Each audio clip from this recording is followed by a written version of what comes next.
भी क्लियर कर दूं, हम अपनी जिंदगी में चुनाव नहीं लड़ेंगे, ये बात भी कहे। क्योंकि बार बार जब हम अपने समाज में बैठ के बात करते हैं तो लोग कहते हैं कि एसडीएम को तो एमएलए बनना है। अरे भाई, एसडीएम प्रमोशन होकर कलेक्टर बनेगा, वो एमएलए क्यों बनेगा? उसको क्या नौबत आ रही है? आप क्यों अफवाहें फैलाते हो? और 6 बजे के बाद में मैं किसी कामगार के घर में पैदा हुआ, 60 साल के बाद में गिलास फिर खाली हो जाना है, फिर मैं वापस अपने समाज में जाके बैठूंगा ना। तो आज अगर मैं समाज में जाके बैठूंगा नहीं तो कल फिर मेरे को समाज कैसे बिठाएगा? बहुत सारे अफसर हैं, कोई थानेदार है, कोई तहसीलदार है, कोई पटवारी है, कोई कलेक्टर है, जब तक वो पद पर रहते हैं तब तक समाज में जाते नहीं है। जब गिलास खाली हो जाता है फिर जाते हैं। फिर वो क्या करते हैं? वो गिलास को साइड में रख देते हैं। ये जनता सब जानती है, ये जनता सब जानती है कि भरा हुआ जब गिलास था तब हमारे पास था कि नहीं था। बस इतनी सी बात है। जयपुर में रहता हूँ, किराए के फ्लैट में रहता हूँ, मेरी कोई सी भी जांच करा ले, मेरे पास कुछ नहीं है, ठीक है? तो फिर मेरे को डरने की क्या जरूरत है?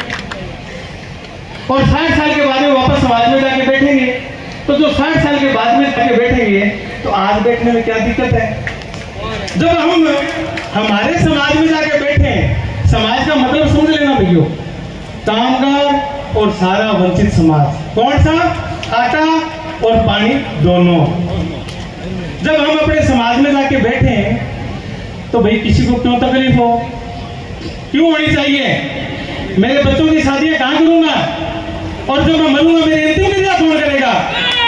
और मेरे बाल बच्चे मेरे घर में कौन बैठेगा? मेरा समाज बैठेगा। तो फिर हम उनको आज भी याद रखेंगे, रिटायरमेंट के बाद भी याद रखेंगे।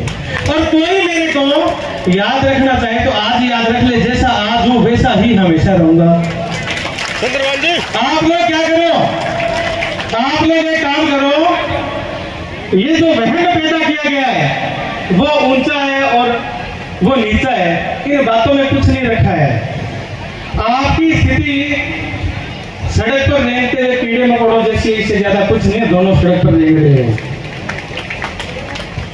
आप चाहे कहीं भी कुछ भी रहो और कितनी मर्जी गलत फहमियां पाल लीजिए, जो मैं कह रहा हूं ना वो शाश्वत सत्य है, बस उसको वेदों में लिखा नहीं गया। तो बताइए,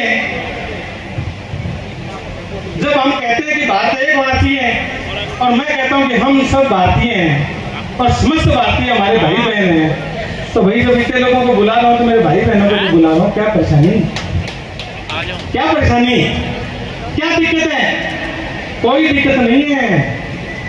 मेरे को कोई लालच नहीं है, ना तो मेरे को वोट लेना है जो मेरे को लालच हो कि मैं 36 कौम की, 35 कौम की, 10 कौम की या 5 कौम की बात करूं, ठीक है? और हमें नौकरी करनी है, सरकार तनख्वाह देती रहेगी, उतने में गुजारा चलता रहेगा, ठीक है ना बात?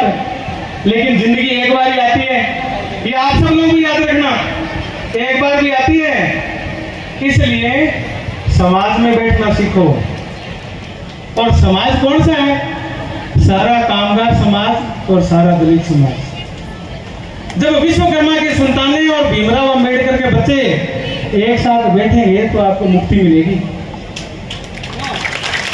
आपको मुक्ति मिलेगी। और ये तो गलतफहमी है हमारी छुआछूत की, वो ऊंचा में नीचा सब वहम है। आज तक मेरे साथ में वाल्मीकियों से लेकर के और सारे लोग चल रहे हैं, क्या किसी को दिक्कत आई? क्या कोई लोग आपस में लड़े? और मेरे पर जातिवाद का टैग लगाते हैं। मेरे 10 महीने की नौकरी में मैं अन्न जल लेकर के कसम खा सकता हूं, मेरे दफ्तर में आने वाला कोई भी आदमी चाहे वो किसी भी जाति का हो, धर्म का हो, हमने उसको भगवान मान के काम किया है। अगर इसका प्रमाण चाहिए तो गोरी सेंटर में ब्राह्मणों का घर है, उनकी जमीन 37 साल से कुरूप थी, 37 साल से बेचारे रो रहे थे, वाजिब काम था। बताओ होना चाहिए, कितनी होना चाहिए था? तो बताओ मैं उसकी जात देखूं तो उसका काम देखूं, काम देखूं ना, तो मैंने उस ब्राह्मण का काम किया था। क्यों?